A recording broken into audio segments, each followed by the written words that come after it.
Okay guys, well on Juan's 86 Ford, we're going to do a quick test on the alternator.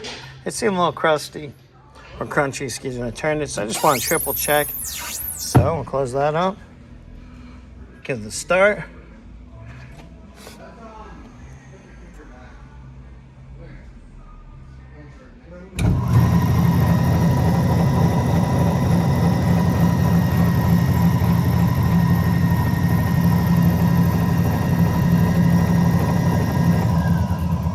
Sounds good.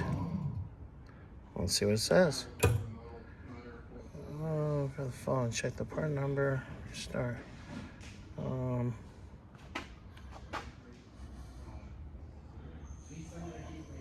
Everything's good.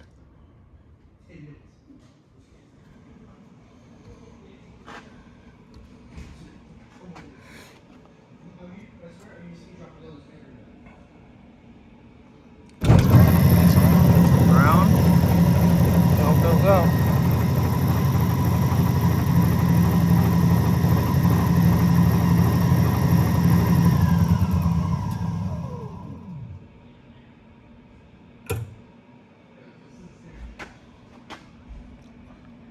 Okay. All right, well, you see that there? We're gonna give this a print. And we're gonna let the customer know. Okay.